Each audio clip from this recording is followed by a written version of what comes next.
Welcome to earningfreedomcorp.com. If you found this place, there's a good chance you've come into our universe through a number of different ways. My name is Michael Santos, and today I'm here with my partner, Justin Paperny. Good to be here. Yeah, we're super enthusiastic to have you as a part of our group. We want to tell you a little bit about how we got started and why the services at our various companies and web platforms can be of real value to you. So Justin, why don't you tell us about the company that you've been really responsible for building within our universe? So White Collar Advice was created. We created it together while I was serving a time in federal prison back in 2008. And the idea, I think, began when I surrendered. I was out of control. My life was in disarray. Couldn't imagine a future without some sort of pain and regret and struggle.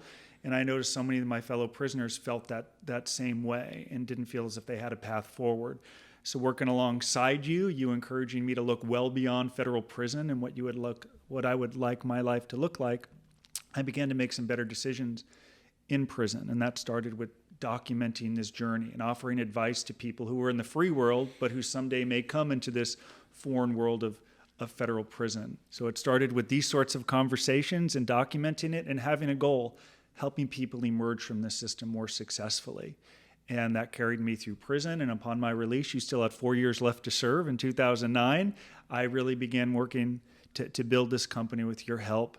And since 2009, we've helped a lot of people who never imagined they'd end up in the system get through it, as you say, with their dignity intact and with a plan and a path forward long after sentencing. And it's been a privilege and a pleasure to lead it. So Malcolm Gladwell, the famous author from The New Yorker, is well known for coming up with this quote that it takes really to master anything you can do with 10,000 hours. And all this really began not because we have more than 10,000 hours, but because I had more than 10,000 days inside of federal prison. So you kind of do the math on that, and it really gives us a level of depth and breadth of experience in various aspects of the criminal justice system. And that's why we really want to help people at different stages. And White Collar Advice is certainly a very important component of our process. But if they're at earningfreedomcorp.com, we want people to see that they may come in from different areas. Yeah, it may be a law firm. It may be an individual who got charged. It may be an institution or an enterprise client that needs some of our services. And we would encourage you just to look at the tabs at the top of our website and find the right place to go. Justin, why don't you tell our audience a little bit about what decisions you made that brought you into the criminal justice system? When I graduated USC in 97, I built my career as a stockbroker, Merrill Lynch, Bear Stearns. I ended up at UBS. My partner and I managed money primarily for professional athletes, and we executed trades for hedge funds. In time, we learned a client was misrepresenting the returns of his hedge fund. And rather than address this discrepancy, I schemed with my colleagues and the bank to try to protect ourselves from any fallout while letting the commissions continue. Of course, it came undone in 2005. All of us wanted to kind of cover your CYA mode, so to speak.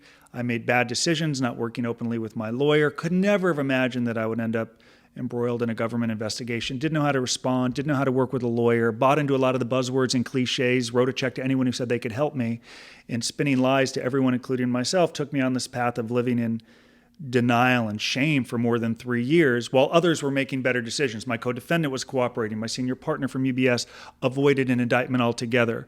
So these bad decisions of not knowing how to respond to trouble or adversity positioned me to plead guilty to a count of conspiracy. I was sentenced to 18 months in federal prison after a 3.5-year investigation. And like so many of the fine men who surrendered to federal prison or people who were embroiled in a government investigation, I look back with so many regrets. What I could have done differently, how I could have responded better. And that's a little bit of the origins that got me into trouble. I'm really glad that you told us your background, because many of the people that come into our funnel are just like you. There's somebody who began a career in business and they didn't recognize the relationship of how their decisions today can bring them into the crosshairs of a government investigation or into potentially a charge with a white-collar crime. And that leads us to the other business that we have, compliance mitigation. It would be awesome if you could give our audience a little understanding about compliance mitigation and how we bring value to the customers we serve. So many of the people that we work with or the companies who we offer advice to don't understand how decisions they're making could be construed as criminal by the government. They don't even understand how it could catch the attention of the Securities and Exchange Commission or Federal Trade Commission. And some companies start small, maybe two dudes working out of their house and they're doing $200,000-$300,000 a year in sales. Then you wake up 3 years later, you're doing 50 million or 100 million, you got 50 or 100 people on the floor, and they might not have paid appropriate attention to the protocols, to the onboarding, to everything everyone on their team is saying. So understanding how to grow, how to do it properly, how to put measures in place, creating compliance programs that are realistic, that people can relate to. When I was an executive, our sales training it would put you to sleep, or our assistants would go down to the basement to answer the questions, or we were treated differently based on how we produced. So it's understanding how every decision you make as a company, everything your employees or team says matters, because in time it could come to the attention of government investigators, whether it's fair or not. And what you've put in place leading up to that will have a huge impact. Lastly, I'll say it's expensive to hire lawyers, I suppose, and create government compliance programs. It's not nearly as expensive as managing a government investigation from start to finish. So this is about being proactive, taking action, and setting the lead in your company and being consistent with everything you think, say, and do, and setting that right tone for your company. I think that one of the important things that people have to consider is, even though an individual, if he's a manager or a leader, may make decisions that are always in compliance, the subordinates may not.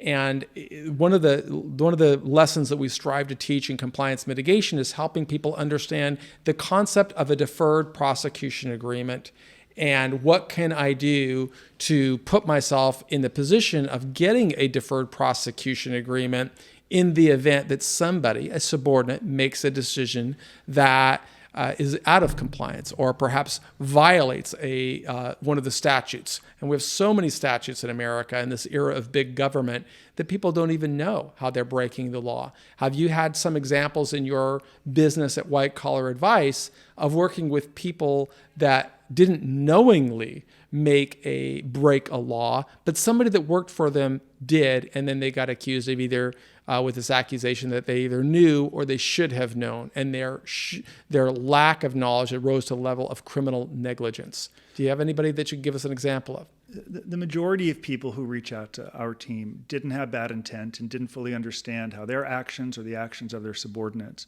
could land them into trouble. So in this age of payroll protection fraud, as an example, we'll work with a leader who might have seized some opportunity to secure some funding pressures with this pandemic.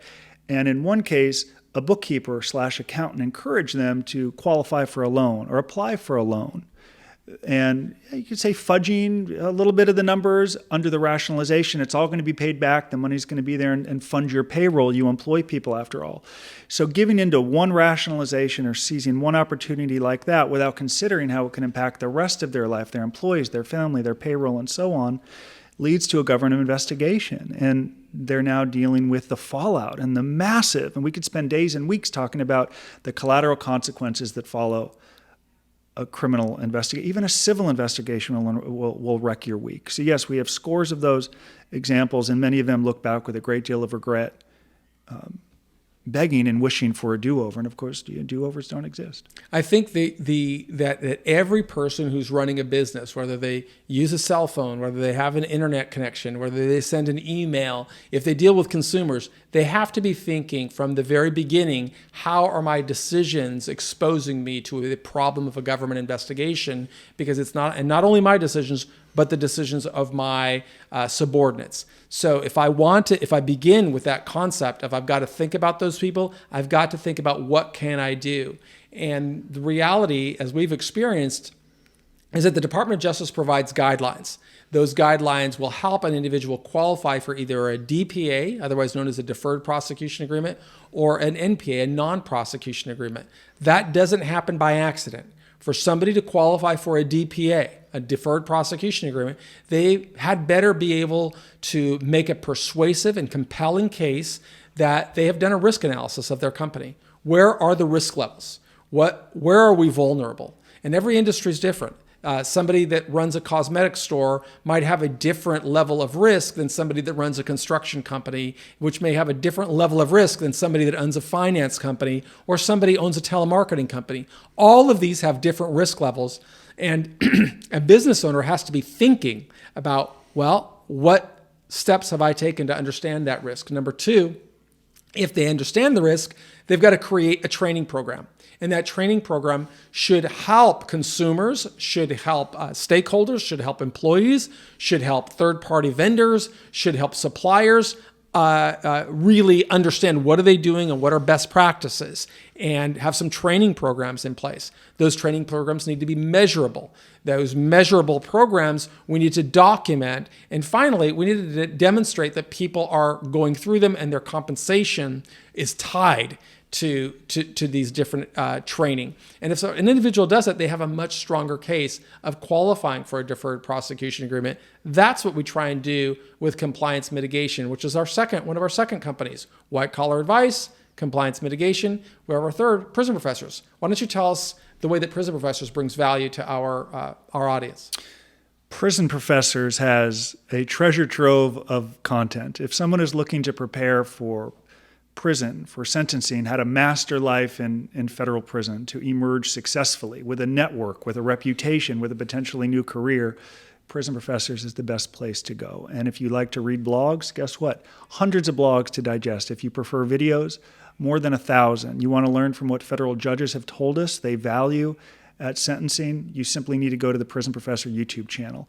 So it's focused on content, depth based on your more than 35 years now in the criminal justice system, going back to when you went to prison in 1987.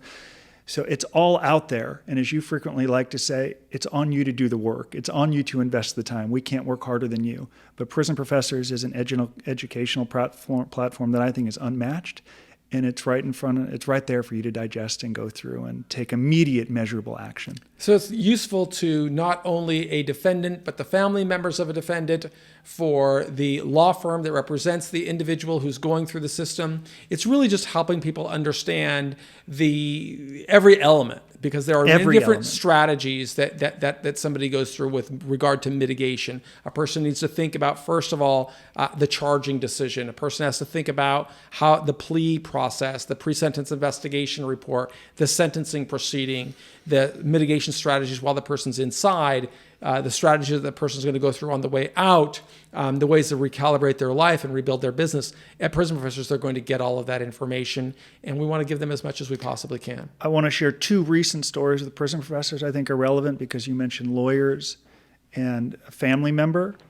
So recently, a family member called and said, it's great that my loved one got the outcome they wanted at sentencing, but now they're in prison wasting their days and complaining. They have no plan to come home. When they call home, they complain. When we visit with them, it's utterly miserable. So Prison Professors is helping me hold my loved one accountable in prison, because I have a better idea of what's possible. So it is as much for the family member, who, as we know, the family may suffer as much or more than the prisoner in some cases. I know my family did. And also to the lawyer.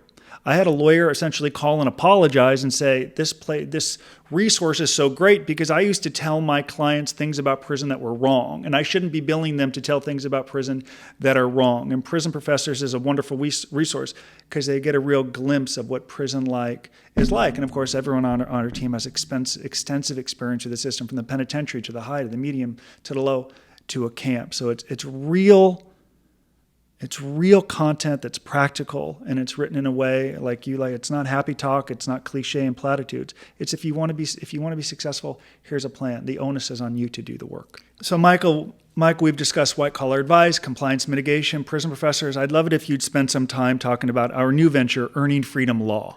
Earning Freedom Law is really a partnership or collaborative partnership relationship we have with Amy Narian, a defense attorney based in Orange County, California.